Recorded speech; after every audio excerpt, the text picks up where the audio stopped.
नमस्कार, विश्व कारोबार में आपका स्वागत है। पेश है व्यापार उद्योग की बड़ी खबरें। प्रधानमंत्री नरेंद्र मोदी ने वैश्विक निवेशकों के साथ virtual global investment round table को संबोधित किया। निवेशकों से प्रधानमंत्री ने साफ कहा कि आत्मनिर्भर भारत की तरफ बढ़ने की इच्छा सिर्फ विजन नहीं है, बल्कि योजनाबद्ध तरीके से तैयार की गई आर्थिक रणनीति है। उन्होंने कहा कि अगर आप भरोसे के साथ निवेश पर कमाई चाहते हैं तो भारत ऐसा ही स्थान है। अगर आप लोकतंत्र के साथ मांग चाहते हैं तो भारत आपके लिए तैयार है। अगर आप टिकाऊपन के साथ स्थिरता चाहते हैं तो भारत ऐसी जगह है। यदि आप पर्यावरण की सुरक्षा के साथ ही आर्थिक वृद्धि चाहते हैं तो भारत ऐसा ही है। उन्होंने यह भी कहा कि इस वर्ष भारत ने बहादुरी से वैश्विक महामारी का मुकाबला किया है।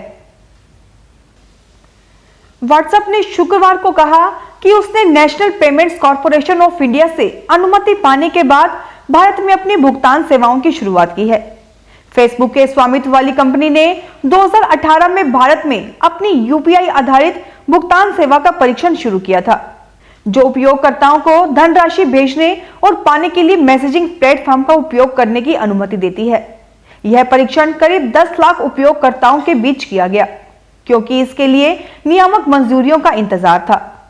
एनपीसीआई ने गुरुवार को व्हाट्सएप को देश में क्रमिक रूप से भुगतान सेवा शुरू करने की अनुमति दी और शुरुआत में यूपीआई में पंजीकृत अधिकतम 2 करोड़ उपयोगकर्ताओं को यह सेवा दी जाएगी।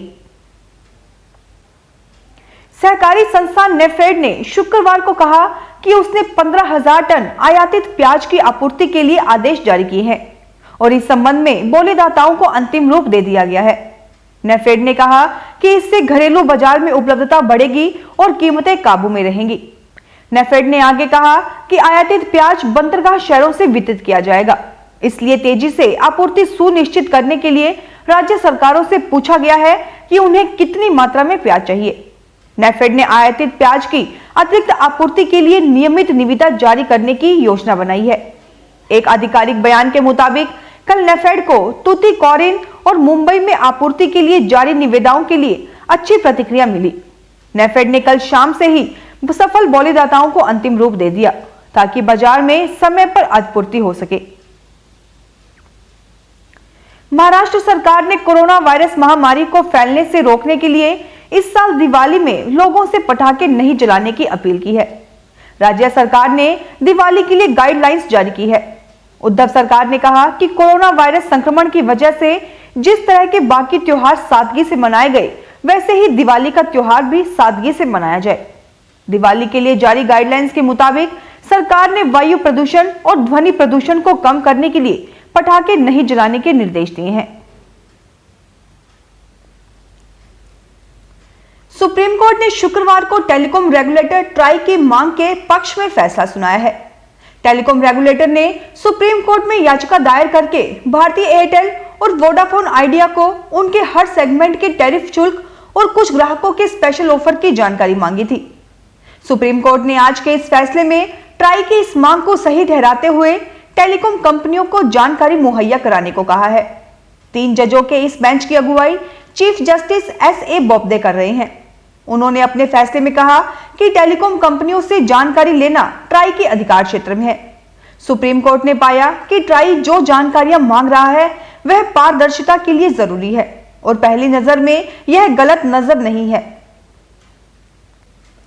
महाराष्ट्र सरकार ने लोगों से अपील की है कि वे दीपावली पर घर में ही पूजा पाठ करें। दीपावली में मंदिर नहीं खुलेंगे। गाइडलाइंस में सार्वजनिक जगहों पर भीड़ इकट्ठा नहीं करने और लोगों से मास्क और सैनिटाइजर का इस्तेमाल करने की बात कही गई है। महाराष्ट्र सरकार ने कहा है कि लोगों को किसी भी तरह के सार्वजनिक कार्यक्रमों के आयोजनों की मंजूरी नहीं है। सरकार ने लोगों से दीपावली पर सांस्कृतिक कार्यक्रम की जगह पर रक्तदान शिविर और स्वच्छता कार्यक्रम का आयोजन करने की अपील की है। लखनऊ यूपी की योगी आदित्यनाथ सरकार ने प्रदेश के 15 लाख राज्य कर्मचारियों को दिवाली का तोहफा दिया है। राज्य कर्मचारियों को 1 महीने के बोनस भुगतान की सीएम योगी ने मंजूरी दे दी है। खास बात यह है कि बोनस का 25% हिस्सा कर्मचारियों को कैश मिलेगा, जबकि 75% हिस्सा पीएफ खाते में जाएगा। सरकार की घोषणा के बाद सभी कर्मचारी बोनस की गुणा गणित में लग गए हैं कि किसके हिस्से में कितना बोनस आएगा। कोरोना महामारी के चलते सरकार ने कर्मचारियों का महंगाई भत्ता रोक दिया है। ऐसे में सरकार की तरफ से बोनस की घोषणा से हर कर्मचारी खुश है। बीते दिनों उत्तर प्रदेश सरकार ने राज्य कर्मचारियों के लिए स्पेशल फेस्टिवल एडवांस और एलटीसी के बदले स्पेशल कैश पैकेज की भी घोषणा की थी। तेलंगाना के आईटी और उद्योग मंत्री के.टी. रामाराव ने शुक्रवार को कहा कि अमेजन वेब सर्विसेज कई डेटा केंद्रों की स्थापना के लिए तेलंगाना में 2.77 अमेरिकी अरब डॉलर करीब 20,761 करोड़ रुपए का निवेश करेगी। उन्होंने कहा कि यह राज्य के इतिहास में सबसे बड़ा प्रत्यक्ष विदेशी निवेश है। बैंक ऑफ इंडिया ने शुक्रवार को कहा कि 30 सितंबर को खत्म हुई वित्त वर्ष 2020-21 की दूसरी तिमाही में उसका संचयी शुद्ध लाभ दोगुनों से अधिक बढ़कर 543.47 करोड़ रुपए हो गया। बैंक ने बीते वित्त वर्ष की समान अवधि में 257.31 करोड़ रुपए का शुद्ध लाभ अर्जित किया था। सार्वजनिक क्षेत्र के बैंक ने शेयर बाजार को बताया कि जुलाई सितंबर 2020 के दौरान उसकी कुल आय बढ़कर 12,470.79 करोड़ रुपए हो गई, जो बीते वर्ष की समान अवधि में 12,062.55 करोड़ रुपए थी। बैंक ने बताया कि एकल आधार पर उसका शुद्ध लाभ बढ़कर 525.78 करोड़ रुपए हो गया, जो एक साल पहले की समान अवधि में 266.37 करोड़ रुपए था।